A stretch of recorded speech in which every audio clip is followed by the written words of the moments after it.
Here are the readings for Wednesday in the 32nd week in Ordinary Time. Today's first reading is from the prophet Ezekiel, chapter 47, verses 1 to 2, 8 to 9, and 12. The second reading is from the first letter to the Corinthians, chapter 3, verses 9 to 11, 16 to 17. And the Gospel is from the Gospel of John, chapter 2, verses 13 to 22. The first reading, a reading from the prophet Ezekiel. The angel brought me back to the entrance of the temple, and I saw water flowing out from beneath the threshold of the temple toward the east, for the facade of the temple was toward the east. The water flowed down from the southern side of the temple, south of the altar. He led me outside by the north gate and around to the outer gate facing the east, where I saw water trickling from the southern side.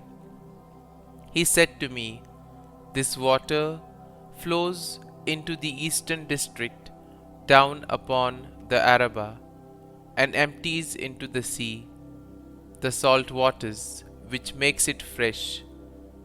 Wherever the river flows, every sort of living creature that can multiply shall live, and there shall be abundant fish.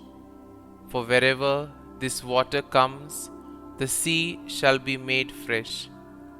Along both banks of the river, fruit trees of every kind shall grow. Their leaves shall not fade, nor their fruit fail. Every month they shall bear fresh fruit, for they shall be watered by the flow from the sanctuary. Their fruit shall serve for food, and their leaves for medicine." The word of the Lord. Thanks be to God. Responsorial Psalm.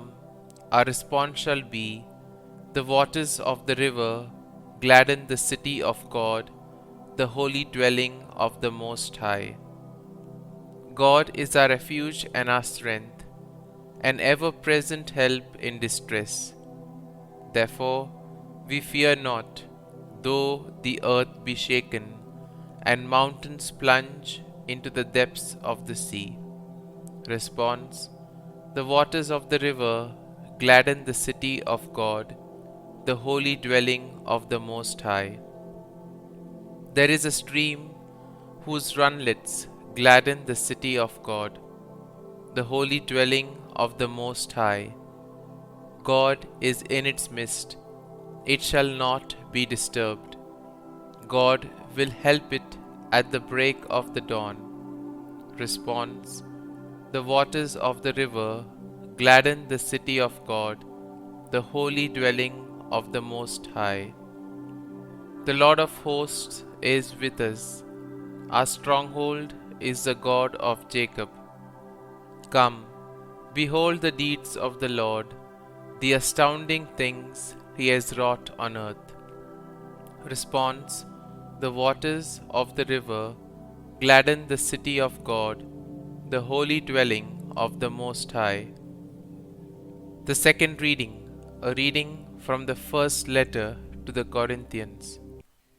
Brothers and sisters, you are God's building. According to the grace of God given to me, like a wise master builder, I laid a foundation, and another is building upon it. But each one must be careful how he builds upon it. For no one can lay a foundation other than the one that is there, namely Jesus Christ. Do you know that you are the temple of God, and that the Spirit of God dwells in you? If anyone destroys God's temple, God will destroy that person, for the temple of God which you are is holy. The word of the Lord. Thanks be to God. Gospel acclamation. Alleluia, Alleluia. I have chosen and consecrated this house, says the Lord, that my name may be there forever. Alleluia, Alleluia. A reading from the Holy Gospel according to Saint John. Since the Passover of the Jews was near, Jesus went up to Jerusalem.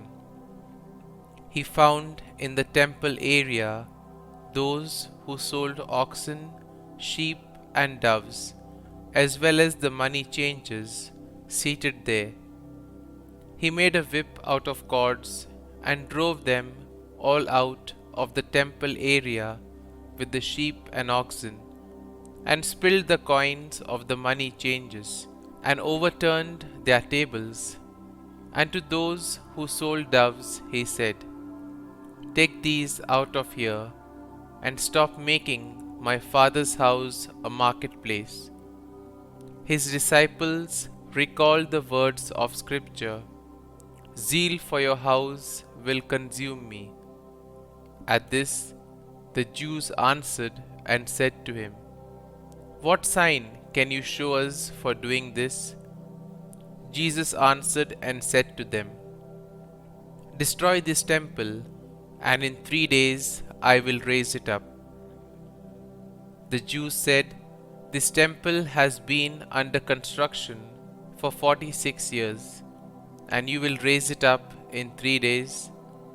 But he was speaking about the temple of his body. Therefore, when he was raised from the dead, his disciples remembered that he had said this, and they came to believe the Scripture and the word Jesus had spoken. The Gospel of the Lord. Praise be to you, O Lord Jesus Christ.